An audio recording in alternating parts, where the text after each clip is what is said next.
자, 그러면 오후에 다 같이 읽으실 성경 말씀은 잠언 15장 24절입니다.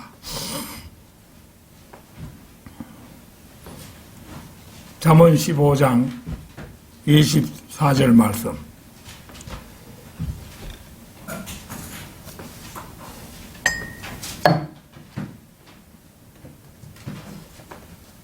다 찾으신 줄 알고 받들어 읽겠습니다.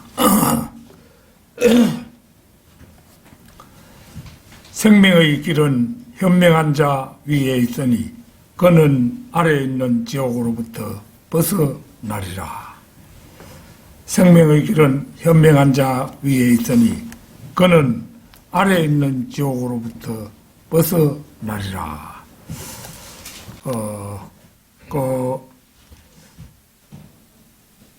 이제 생명의 길은 현명한 자 위에 있으니 그는 아래에 있는 지옥으로부터 벗어나리라.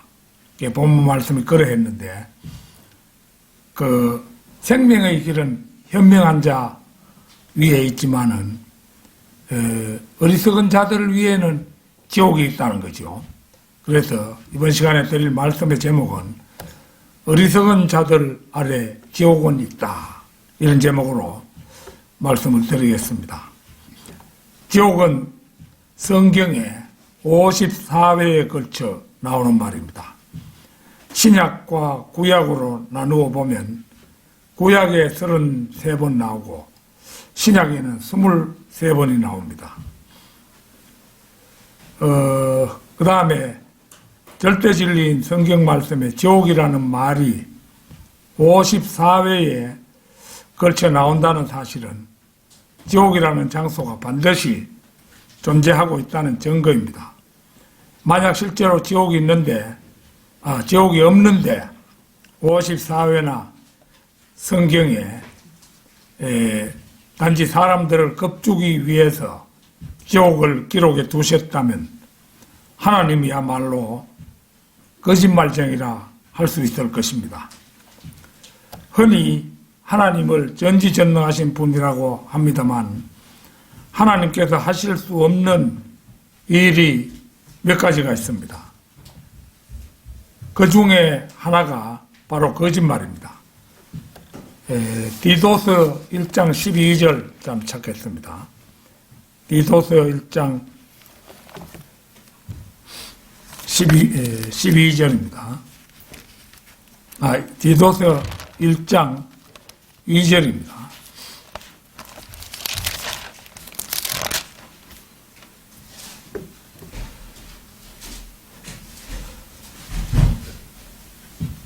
영생의 소망 안에서 주어진 것으로 이 영생의 소망은 거짓말하실 수 없는 하나님께서 세상이 시작되기 이전에 약속하셨다가 보는 것처럼 여기에는 거짓말하실 수 없는 하나님이라고 단정적으로 기록하고 있음을 봅니다. 따라서 하나님께서는 거짓말하실 수 없는 분입니다. 또 거짓말할 필요도 없겠죠. 그런 하나님께서 지옥을 54회에 걸쳐 성경에 기록하고 있다면 지옥은 실제적 장소임이 분명합니다. 지금부터 10여 년 전에 제 몸에 당뇨병이 왔을 때 제일 먼저 떠오른 단어가 죽음이었고 그 다음으로 떠오른 단어가 지옥이었습니다. 그래서 아무런 대책이 없이 살다가 어느 날 당뇨 합병증이 와서 죽음을 맞이했을 때 도착한 곳이 지옥이라면 그 낭패를 어찌할 것인가 하는 것이었습니다. 그래서 홀로 있는 시간이면 나는 마음속으로 죽기 전에 진리의 길을 알게 해달라고 하나님께 간절히 기도를 드리곤 했습니다. 하나님께서는 그런 나의 기도를 들어주셨습니다. 바른 성경, 바른 믿음의 길로 나를 인도하시고 죽은 다음에는 지구의 중심부에 있는 지옥 대신 정북 방향 3조 광년 저편의 하늘 낙원에 갈 수 있는 영생의 길을 열어주셨던 것입니다. 제가 잘 알던 문학인 가운데 지금은 돌아가셨습니다마는 H대학 교수이며 유명한 소설가인 분이 있었습니다. 이분은 서울 모 교회의 장로로 지식이 뛰어난 기독교인이었지만 성경을 하나님의 말씀으로 믿는 바른 믿음은 없었습니다. 그렇게 이렇게 이 사람이 바른 믿음이 없었다 이렇게 단정적으로 말하는 저를 두고 당신이 무슨 수로 남의 속에 있는 믿음에 대해 그렇게 단정적으로 말하느냐고 반문하시는 분이 있을지 모르겠습니다만은 저희들 남의 속에 존재하는 믿음에 대해서 아무런 근거 없이 어떤 허무맹랑한 단어를 한다면 그 일은 하나님 앞에 큰 죄를 짓는 일일 뿐만 아니라 이미 세상에 없는 분에 대해 이러쿵저러쿵 말한다는 것도 그 사람에게 신뢰가 되는 일임을 모르지 않습니다. 다만 이런 조심스러운 일에 대해 굳이 설교 시간을 이용해서 언급하는 것은 우리 성도들과 이 설교를 유튜브를 통해서 듣는 분들을 위해서 예화로 소개할 뿐임을 먼저 밝혀둡니다. 전에 어느 자리에선가 함께 자리했을 때, 그분은 이제 우리가 출판 기념회 할 때도 경주에 오고 또 경주에 자기가 무슨 어떤 회의가 이제 보통 보문단지에서 회의 같은 게 자주 열리잖아요. 그래가지고 경주에 한 번씩 내려오면은 반드시 우리에게 연락을 해서 같이 나가서 차도 한잔하고 이야기도 나누고 이래 하던 분이었습니다. 그래서 어느 자리인가 이제 함께 자리를 했는데, 저는 그분의 이야기에 큰 충격을 받았습니다. 그것은 영원 불변의 진리인 성경에 대한 그분의 놀라운 궤변이었습니다. 내용인적 이랬습니다.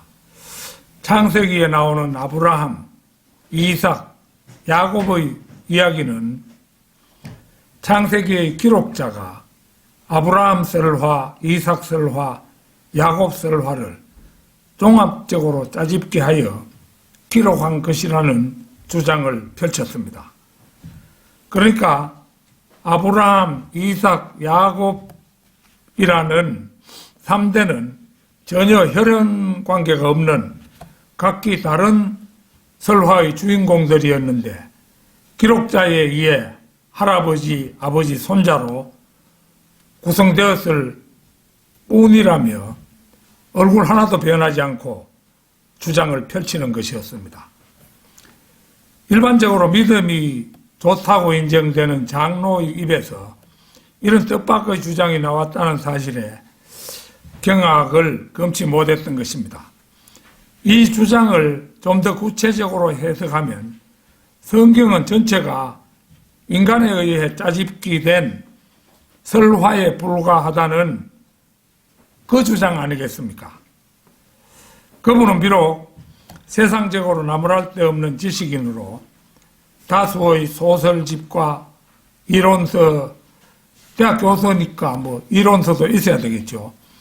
이런 것을 펴낸 분이지만 생명의 길은 현명한 자 위에 있으니 그는 아래에 있는 지옥으로부터 벗어나리라는 오늘의 본문 말씀을 비추어 본다면 그분은 결코 생명의 길을 간 현명한 자는 아니라는 판단을 내리지 않을 수 없는 것입니다.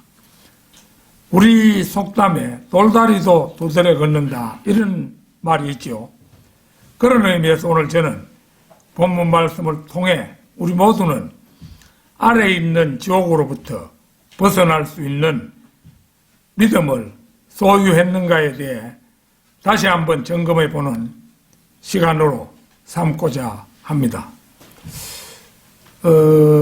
여기에, 대학 교수이고, 또, 대학 총장을 두 군데서나 지내고, 이래가지고, 경주에서 노년을 보낸 한 분이, 아랫게, 84세로 죽었다고, 그렇게 제 핸드폰에 또 문자가 들어왔어요. 이분은 이제 다른 분인데, 그분은 이제, 앞에 얘기한 분은 평론가가 아닌 소설가였고, 지금 말하는 분은 이제, 평론을 하는 그런 분이었어요. 그래, 이제, 어떤 분이, 시집을, 요 며칠 전에, 보내왔어요. 와서, 그분이 성의 있게, 내가 시집을 보내줄 때마다 나에게도 성의 있는 메일을 보내고 이래서, 나도 이제 메일을 쓰면서, 그래, 이제, 그 사람은 아직 불신자인데, 그래, 이제, 나는 그런 사람도, 좀, 가능하면, 생명의 길을 안내해서, 지옥에 가지 않으면 좋지 않겠는가, 이런 생각을 해서, 그래, 이제, 몇 가지 이야기를, 메일을 통해서 그 사람 작품에 대한 이야기 다음으로 펼쳐가지고 이야기를 했습니다. 그래가지고, 이제, 그래, 이제, 그 이야기 가운데 그 사람이 보니까 참, 이제, 그분도, 한 84세쯤 됐어요. 그래서 그분도, 그래가지고 이제, 그 사람, 그 책의 서문을 보니까 계행자의 84세가 되니까 언제 죽을는지 모르잖아요. 그래 되니까 이제 이분도 이 세상에 살아가는 하루하루가 굉장히 아름답고 참 아쉽다는 거죠. 그래, 그렇다고 하길래 그러면서 자기는 세상에 사는 것이 가장 아름다운 일이라고 뭐 이런 이제 이야기를 펼쳤더라고요. 그래서 D.L. 무디 이야기를 하면서 D.L. 무디가 이 세상에 사는 기간은 진리를 안 사람들에게는 가장 괴로운 지옥이나 마찬가지인데 진리를 이제 모르는 사람에게는 이 세상이 가장 아름다운 곳이라고 그런 말이 생각나서 그 이야기를 썼습니다. 그래가지고 그래 경주에 사는 평론가가 이제 세상을 떠났다고 핸드폰에 문자가 들어와서 한동안 멍했다고 그렇게 이제 했더니만은 아까 내가 이제 그 핸드폰을 보니까 문자로 또 메일이 또 들어왔어요. 들어왔는데 그래 이제 그 84세로 돌아가신 그분이 자기하고 대구 교육대학 동창이었고 그 다음에 이제 또 중앙일보 신춘문회에 될 때 그 평론가가 신춘문회 당선될 때 자기는 시조에 당선되고 뭐 이런 이제 그 신춘문회 당선 동기이기도 하고 그런데 이제 돌아가셨다 하니까 참 아쉽다. 그 자기가 내한테 시집을 보내면서 그 학창 시절의 친구이기도 한 그에게 또 시집을 보냈는데 참 그래 될 줄은 몰랐다. 뭐 이런 답이 저한테 왔어요. 근데 사실은 이제 뭐 그 경주에 사는 분도 그 교회의 장로직을 그것도 맡아가지고 있는데, 그분은 그렇게, 믿음은 본래가 없어요.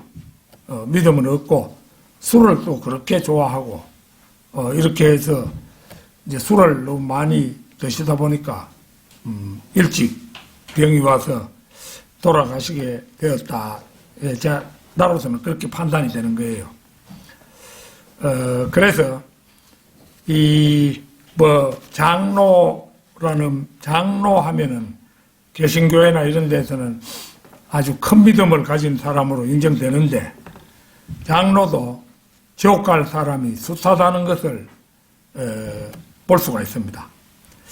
어리석은 자들 아래 지옥은 있다. 첫째, 지옥이 있는 장소입니다. 신명기 32장 22절 찾겠습니다. 신명기 32장 22절입니다.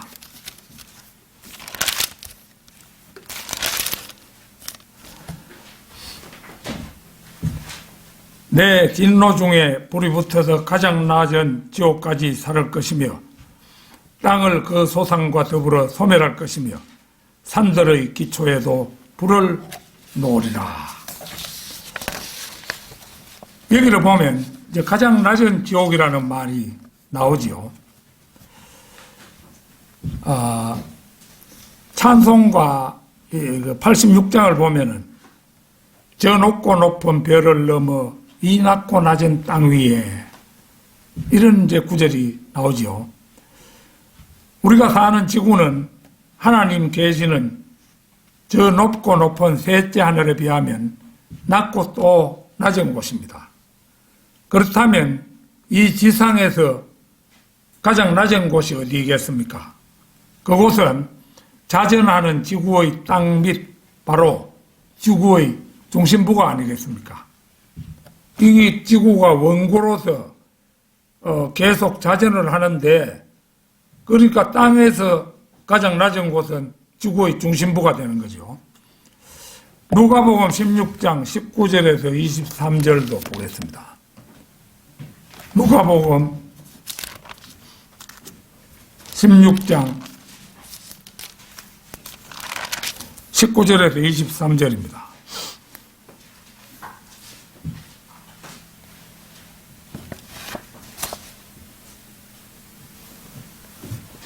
아, 19절부터 이렇게 했습니다. 어떤 부자가 있었는데 그는 자색 옷과 고운 배옷을 입고 매일 화로운 생활을 하고 있더라. 또 나사로라고 하는 어떤 거지가 있었는데 온몸에 헌대가 난 채 그 부자의 문전에 누워서 부자의 식탁에서 떨어진 부스러기로 배를 채우기를 바라니 심지어 개들이 와서 그의 헌대를 핥더라. 그러다가 그 거지가 죽었는데 천사들이 그를 아브라함의 품으로 옮겼고 그 부자도 죽어서 장사되었더라.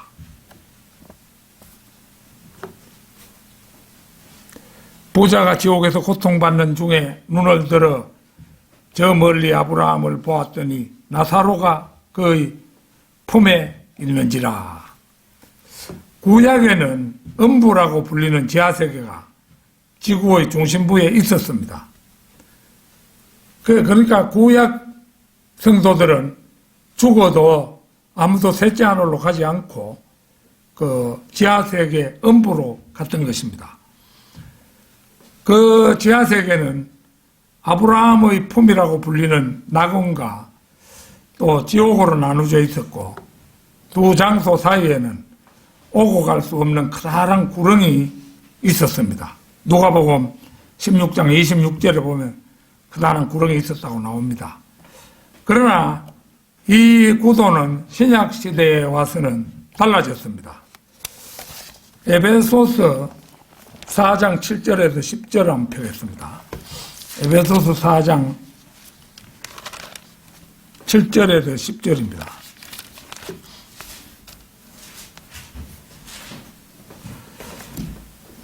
그러나 우리 각자에게 그리스도의 은사의 분량대로 은혜를 주셨으니 그러므로 말씀하시기를 그가 위로 올라가실 때에 사로잡힌 자를 사로잡아 갖고 사람들에게는 은사들을 주셨다고 하셨느니라. 따라서 그가 올라가셨다는 것은 그가 땅의 더 낮은 부분들로 먼저 내려가셨다는 것이 아니고 무엇이냐. 내려가셨던 그가 모든 하늘들 위로 올라가신 바로 그분이니 그가 모든 것을 충만케 하시려 함이니라.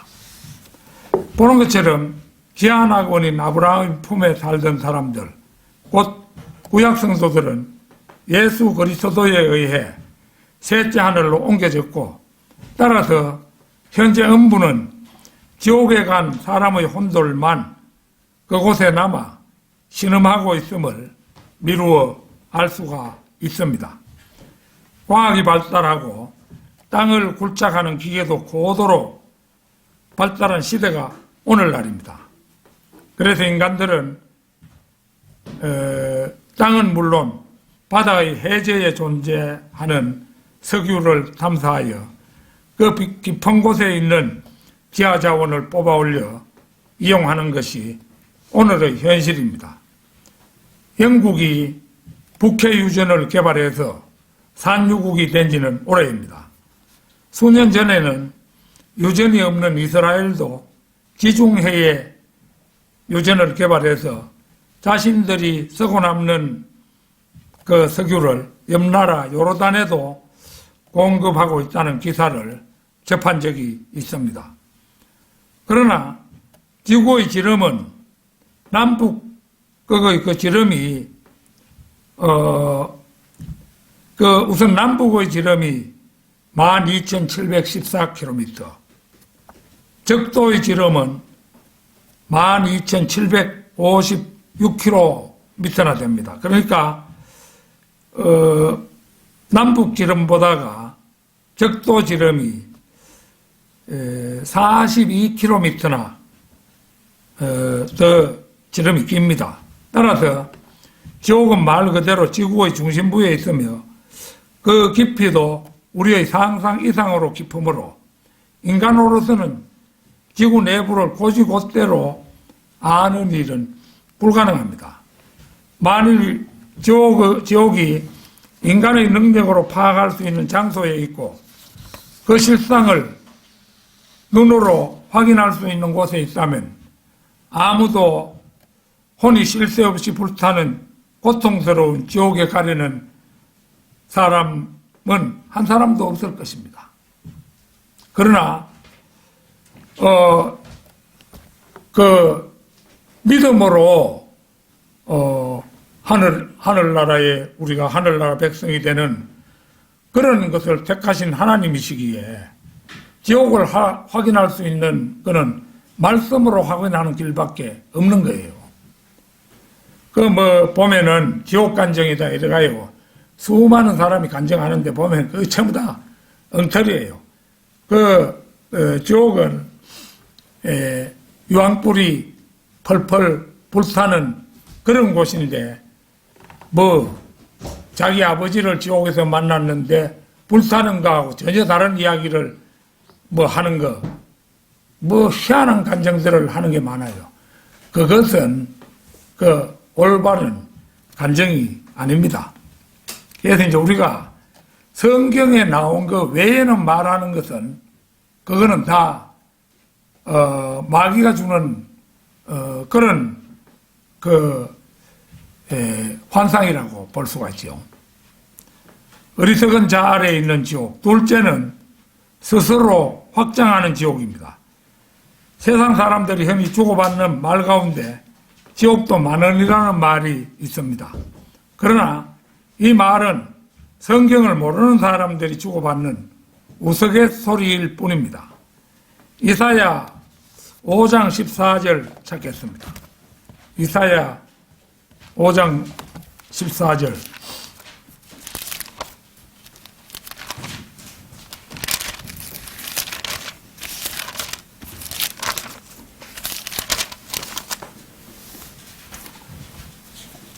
지옥은 스스로를 확장하였고 한없이 입을 벌렸으니 그들의 영광과 그들의 많은 무리와 그들의 허영과 기뻐하는 자가 그곳으로 내려가리라. 보는 것처럼 지옥은 스스로를 확장하였고 한없이 입을 벌렸다고 말씀합니다. 지옥이 스스로를 확장하고 한없이 입을 벌렸다는 말이 무슨 의미겠습니까? 교회 시대 2000년만 봐도 하늘나라로 간 사람보다 지옥으로 간 사람이 월등히 많았습니다. 인류가 처음 시작해서부터 마지막까지 사는 사람을 럭커만 목사님이 9천억 명으로 추산했는데 어린아이들이 간 사람 20억, 그 다음에 성도들 가운데 바른 믿음을 가진 사람이 20억, 이래서 40억이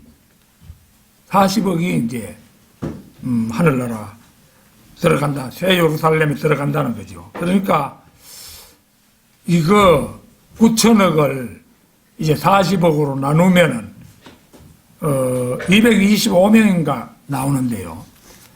225명이 지옥으로 들어갈 때 겨우 한 명이 하늘나라 가는 자격을 얻는 거예요. 그런데 이제 하늘나라 가는 확실한 믿음을 소유하자면은 가장 확실한 것은 성경대로 믿는 사람이 되는 것 뿐이죠.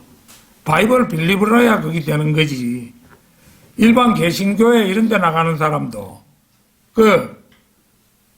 구원받은 사람이 다소 있다고 보아서 전에 어떤 분이 예상하기를 한국에는 한 15만 명 정도가 하늘나라 가지 않겠느냐 이렇게 합니다. 그런데 바이블 빌리버는 이 땅에 총 숫자를 합해도 별로 많지 않습니다. 몰라요. 한 1000명 안팎 될란가. 그러니까 굉장히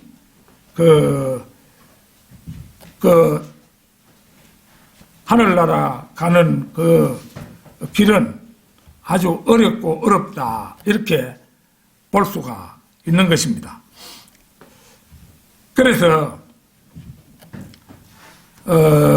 이제 사람들이 그렇게 많은 사람들이 지옥으로 가기 때문에 이런 경우에 지옥이 스스로를 이제 확장하는 방법이 뭐냐? 다름 아닌 분화구를 통해서 화산이 폭발하여 용암이 솟구치고 유황가스가 시꺼멓게 분출하는 일일 것입니다. 세계의 화산 가운데 약 60%가 집중되어 있는 환태평양 화산대는 태평양의 가장자리를 빙 둘러 위치하는데 유기니아 섬 해서 인도네시아를 거쳐서 쭉 해가 일본으로 해서 그 다음에 남북 아메리카 해안선을 따라서 쭉 해가지고 특히 남아메리카 칠레 같은 데 이런데 환태평양 화산대로서 그 심한 지진들이 일어났던 장소들입니다. 그래서 60%가 환태평양 화산대에 집중되어 있어요. 가까운 일본에만 해도 약 80개 정도의 활화산이 있다고 알려져 있고 이것은 전 세계 화산의 10%에 해당한다고 합니다. 그러니까 일본의 80개 화산이 전 세계 화산의 10%니까 전 세계 화산은 한 800개 내외가 된다 이렇게 볼 수 있죠. 얼마 전에는 저 자신도 한번 가본 적이 있는 그 아소 화산이 폭발한 적이 있을 뿐만 아니라 일본 이제 불과 한 2달 전에도 일본 해저 화산 후쿠도쿠 오카노바 화산이 대폭발을 일으켜가지고 분연히 17km나 치솟았다는 보도도 있었습니다. 불과 2달 전이에요. 이와 같이 끊임없이 지옥은 확장하고 있으나 완악한 사람들은 자신들이 죽어서 가는 곳이 어디인 줄도 모를 뿐만 아니라 자신들이 그 입주자인 줄도 까맣게 모른 채 온갖 제약으로 휩싸여 하루하루를 살아가고 있는 것입니다. 잠언 27장 20절 찾겠습니다. 잠언 27장 20절.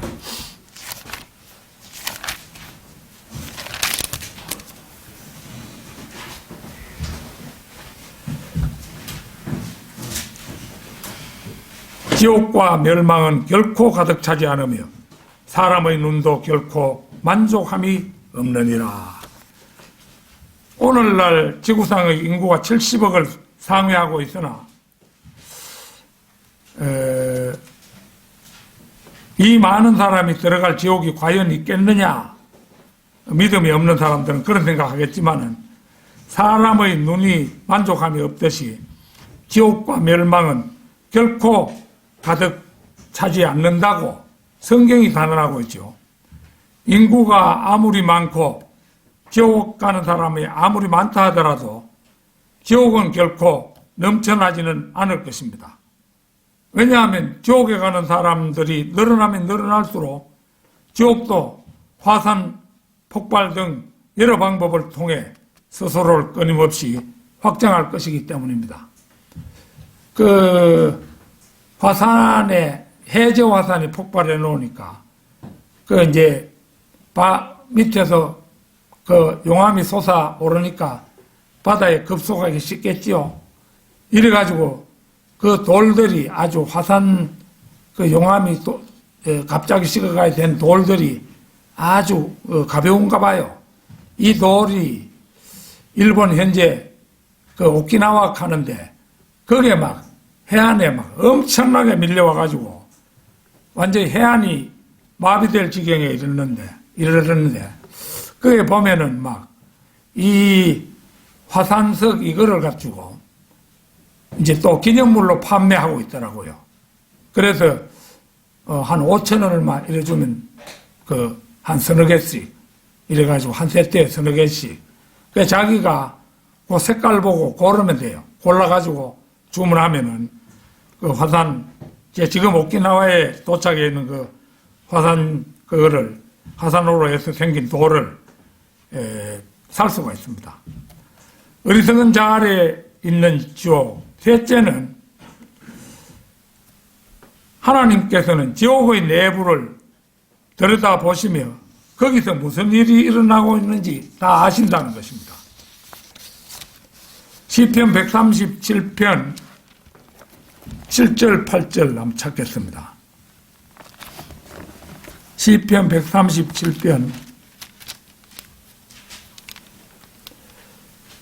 7절 8절입니다.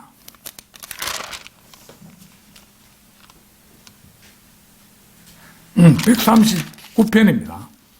9편 7절 8절. 내가 주의 영으로부터 벗어나 어디로 가며 주의 면전에서 벗어나 어디로 피하리이까. 내가 하늘로 올라갈지라도 주께서는 거기 계시며 내가 지옥의 잠자리를 마련한다 하여도 보소서 주께서는 거기 계시나이다. 이 다윗이 노래한 시에 이렇게 되어 있죠. 이 부분은 하나님의 무소부재하심에 대한 내용입니다. 하나님께서는 온 우주보다도 더 크신 분이기 때문에 지옥에 잠자리를 마련한다 하더라도 하나님께서는 거기 계신다는 것입니다. 한때 요나는 주의 면전에서 도망하려고 한 적이 있었습니다만 이 일은 마치 어린아이가 자기 손으로 눈을 가리고서 자기 엄마를 향해 이젠 날 못 찾겠지요 라고 말하는 것과 같다고 할 것입니다. 다윗은 지옥에서조차 하나님의 면전에서 벗어날 수 없을 것이라고 진술하고 있지만 우리가 그분 안에서 살고 움직이며 그분 안에서 존재한다면 그분에게서 벗어나기 위해서는 우주 밖으로 나가야만 할 것입니다. 그러나 인간은 그 누구든 자신의 힘으로는 우주 밖으로 나갈 능력이 없습니다. 3조 광년이나 되는 그거를 어떻게 가서 절대 영도로 얼어있는 그 깊음의 유리바다를 어떻게 탈출할 것입니까? 우주 바깥으로 나가는 재주가 도저히 없는 거죠. 욥기 34장 22절도 한번 보겠습니다.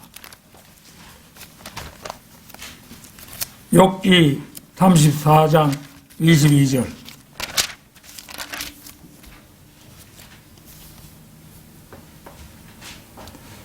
죄악의 일꾼들에게는 자신들을 숨길 수 있는 암흑도 없고 죽음의 그림자도 없도다. 하나님께서는 어둠 속에서 무언가를 잃어버린다든지 또는 돌아다니시기 위해 손전등을 필요로 하시는 분이 아닙니다. 따라서 우리가 지옥에 은밀히 숨어든다 해도 결코 그분의 눈길을 피할 수는 없는 것입니다.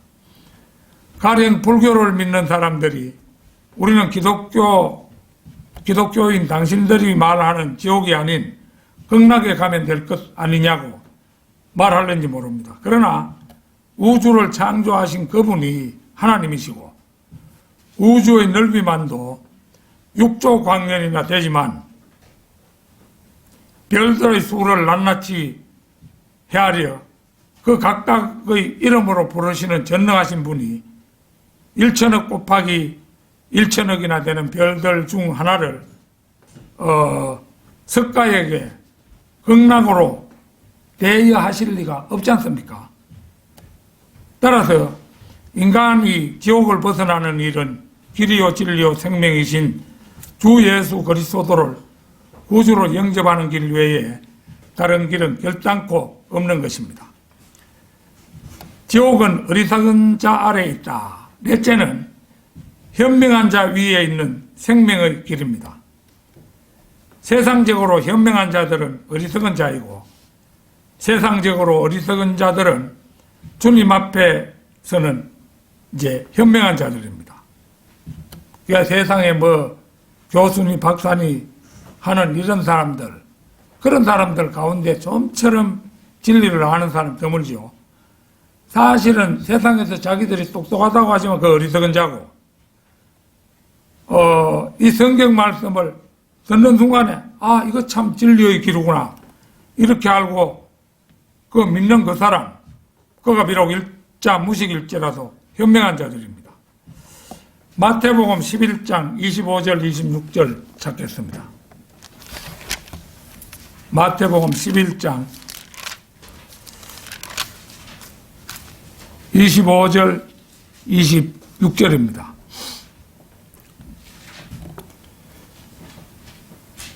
그때에 예수께서 대답하여 말씀하시기를 오 하늘과 땅의 주이신 아버지시여 이런 일들을 지혜롭고 슬기로운 자들에게는 숨기시고 어린 아기들에게는 나타내심을 감사하나이다. 그러하옵니다. 아버지시여 이는 그렇게 하시는 것이 아버지 보시기에 선함이니이다. 이 말씀은 메시아를 거부한 자들의 형벌을 말씀하신 다음에 하신 말씀입니다. 이 말씀을 찬찬히 뜯어보면 매우 역설적인 말씀입니다. 세상적으로 지혜롭고 슬기로운 자들에게는 숨기시고 어린 아기들에게는 나타내신다는 말씀은 역설입니다마는 이 말씀처럼 진리에 부합되는 말도 없을 것입니다. 세상 사람들은 지옥이 있다는 말씀을 믿지 못합니다. 대학을 나오거나 고등학교만 나와도 그들 머리로는 내세가 있다는 사실을 믿기도 어렵거니와 땅 밑에 지옥이 있다는 말은 더더욱 믿기 어려운 일입니다. 그래서 사람들은 죽으면은 덕담들을 나누죠. 하늘나라에서는 부디 행복하시기를. 여러분 이 말 많이 들어봤죠? 지옥 갔는데 엄연히 우리 눈으로 판단하건대 그 사람들 믿지도 않고 이런 사람들에게 지옥 간 것이 분명한데 누가 죽었다 하면 한다는 말이 하늘나라에서는 부디 행복하시기를. 최신실이 죽었을 때도 최신실이 믿지 않고 자살했으니까 지옥이 분명한데 부디 하늘나라에서는 행복하시기를. 그 엉터리 덕담이죠. 세상 사람들은 하늘나라로 전부 다 가는 줄 알아요. 바른 성경에 눈을 떠서 성경이 하나님의 말씀임을 초도 의심 없이 믿는 사람들은 지옥이 있다는 말을 지옥이 있다는 말씀은 조금 더 믿기가 어려운 말이 아닙니다. 성경은 또 마태복음 10장 28절도 한번 보겠습니다. 마태복음 10장 28절.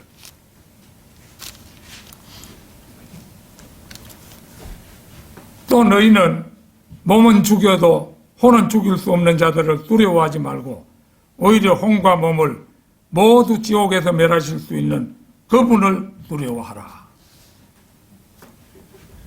하나님을 두려워하는 사람은 하나님의 말씀도 두려워합니다. 하나님의 말씀은 절대 진리이기에 실없는 말을 아무렇게나 기록하실 분이 아니지요. 따라서 성경이 지옥을 54회나 언급하고 있다면 지옥은 의심의 여지 없이 존재하는 실제 장소인 것입니다. 세상적으로 현명한 사람은 공부를 많이 한 사람들입니다. 그러나 영적으로 현명한 사람은 비록 일자 무식일지라도 믿음으로 예수 그리스도를 영접하고 거듭난 사람들입니다. 바로 그래서 욥기 28장 28절 외우기도 좋죠.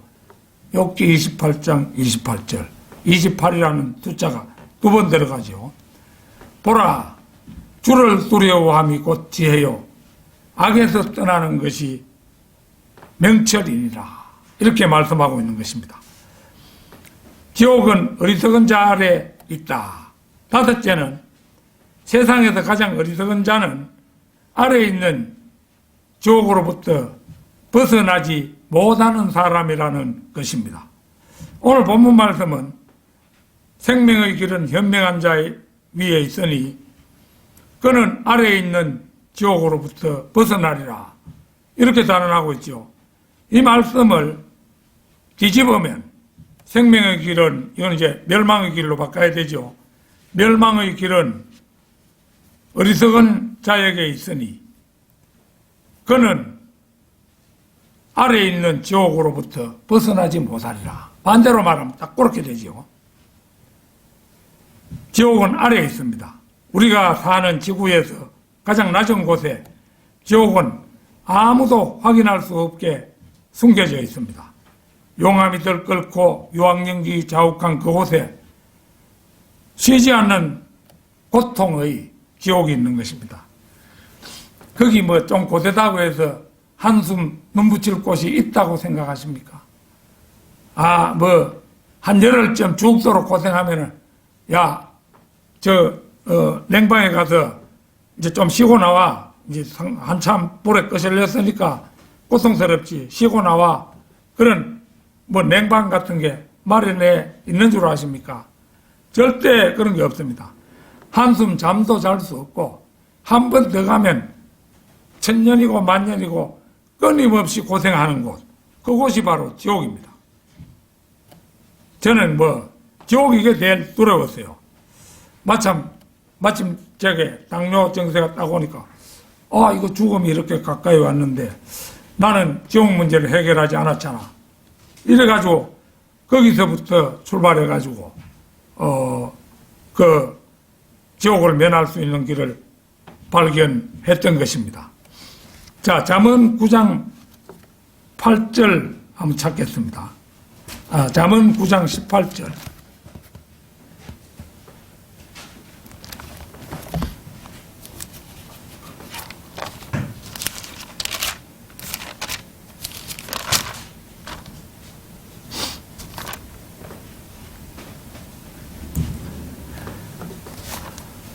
그러나 그는 죽은 자가 거기 있고 그녀의 객들이 지옥의 깊은 곳들에 있는 것을 알지 못하느니라. 믿지 않는 자들 전부 지옥에 있잖아요.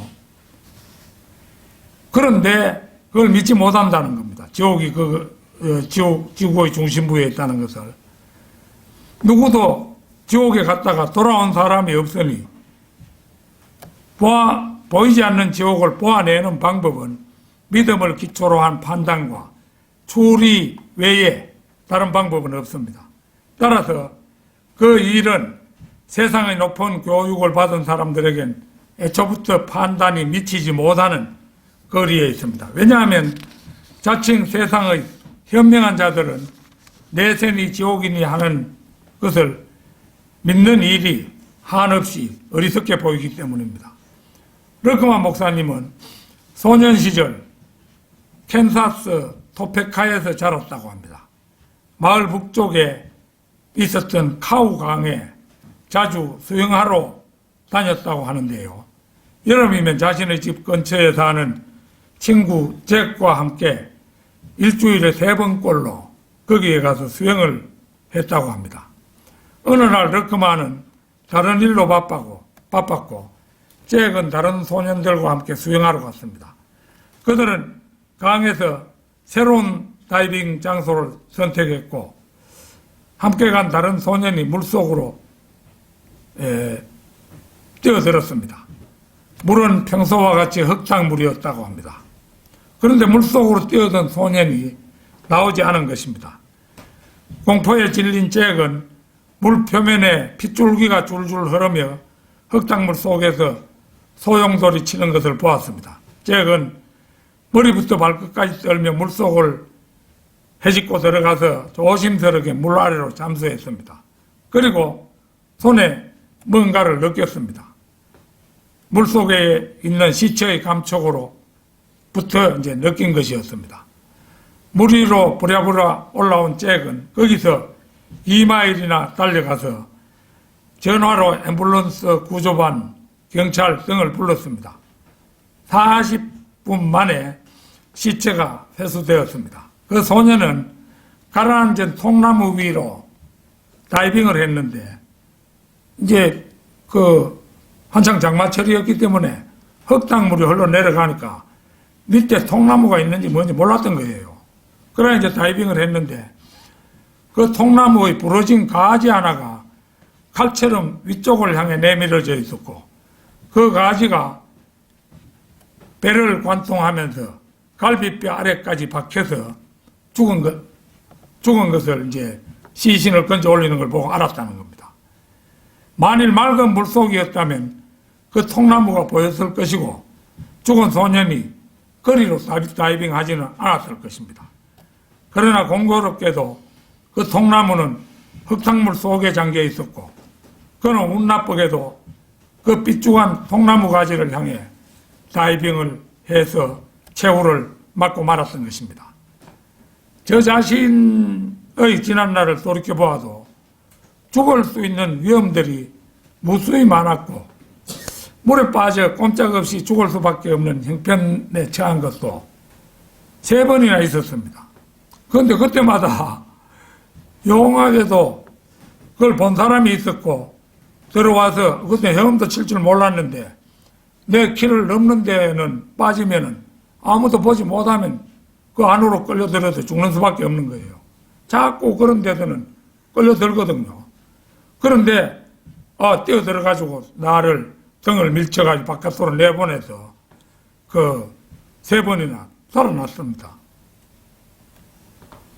그러니까 그걸 생각해 보면은 그 외에도 죽을 고비들을 여러 번 넘겼어요. 그런데 지난날 그 일을 지내놓고 생각해 볼 때 하나님이 그래도 마지막에 설모가 있어서 좀 살려주셨다. 저는 그렇게 생각합니다. 비록 인생의 늦지막한 시기이긴 하지만 진리를 깨닫게 하셨을 뿐만 아니라 이 마지막 시기에 목회자로서 인생의 종지부를 찍을 수 있도록 해주신 일은 저로서는 실로 감사할 수밖에 없는 일이라 하겠습니다. 현대인들 가운데 하늘낙원으로 가는 사람들보다 지옥으로 가는 사람들이 압도적으로 많습니다. 아까도 얘기했다시피 대한민국에 성경대로 믿는 사람 1000명 안팎입니다. 그러니까 5천만으로 잡으면은 참으로 많은 숫자의 한 명꼴로 성경대로 믿는 사람이 존재합니다.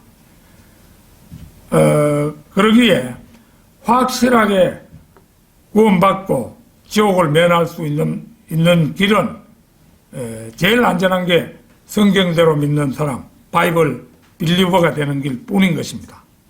바늘구멍이죠. 결론적으로 지옥은 마귀와 그의 천사들과 하나님의 말씀을 믿지 못하는 자들이 가는 형벌의 장소입니다.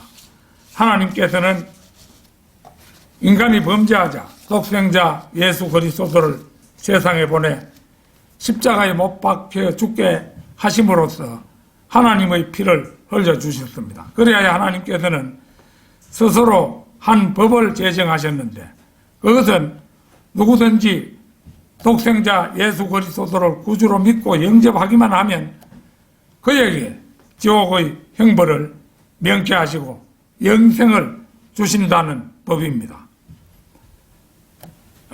요한복음 1장 12절에 보면은 누구든지 그를 영접한 사람들에게는 하나님의 아들들이 되는 권세를 주셨다고 말씀한 법이 바로 그 법입니다. 이제 예수님께서 지상에 계실 때 직접 들려주신 지옥 설교를 읽는 것으로 오늘 제 설교를 끝맺고자 합니다. 마가복음 9장 43절 찾겠습니다.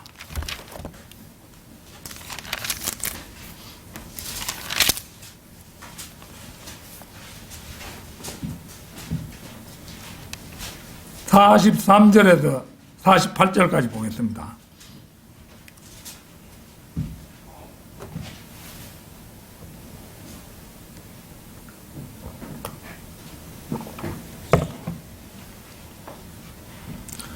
네 손이 너를 실족케 하거든 잘라버리라.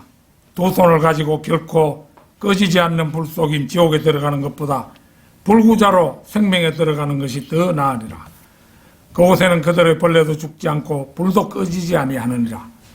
네 발이 너를 실족케 하거든 잘라버리라. 두 발을 가지고 결코 꺼지지 않는 불 속인 지옥에 던져지는 것보다 절름발이로 생명에 들어가는 것이 더 나으니라. 그곳에는 그들의 벌레도 죽지 않고 불도 꺼지지 아니하느니라. 네 눈이 너를 실족케 하거든 뽑아버리라. 두 눈을 가지고 지옥불에 던져지는 것보다는 한 눈으로 하나님의 나라에 들어가는 것이 더 나으니라. 그곳에는 그들의 벌레도 죽지 않고 불도 꺼지지 아니하느니라. 이 대목은 성경 가운데서 가장 강력한 지옥 설교입니다. 이 말씀은 비교법으로 되어 있습니다. 우리가 죄를 지었다고 손을 자르고 발을 자르고 눈알을 뽑지는 않습니다. 손이나 발이나 눈은 우리 마음의 하수인에 불과하기 때문입니다. 이것은 말 그대로 비교법으로 지옥이라는 장소가 너무도 고통스러운 곳이기 때문에 몸이 온전한 채로 지옥에 들어가기보다 차라리 불구자가 되어 하나님 나라에 들어가는 것이 더 낫다는 의미입니다. 그곳은 바로 지옥을 가리킨 것이고 벌레는 구더기처럼 변한 사후의 혼의 모습을 묘사한 말입니다. 우리가 죽으면 몸은 땅속에 묻혀서 썩고 불멸의 존재인 혼은 즉시 지옥으로 내려가게 되는데 지옥의 불 속에서 고통스럽게 꿈틀거리는 혼의 모습이 곧 벌레로 묘사된 것입니다. 그리고 같은 구절을 3번이나 반복한 것은 지옥이 그만큼 무서운 형벌의 장소이기 때문에 사람은 누구라도 그곳에 가서는 안 된다는 예수님의 인간을 향한 간곡한 타이름이심을 우리는 알아야 할 것입니다. 아무쪼록 경주성경 침례교회 성도들은 예수 그리스도를 마음의 구주로 모셔서 지옥과는 상관없는 사람들이 다 되시기를 진심으로 바람하지 않습니다. 오늘 인터넷 설교를 들으시는 분들도 지옥과 상관없는 사람들이 다 되시기를 바랍니다. 다 같이 기도드리겠습니다.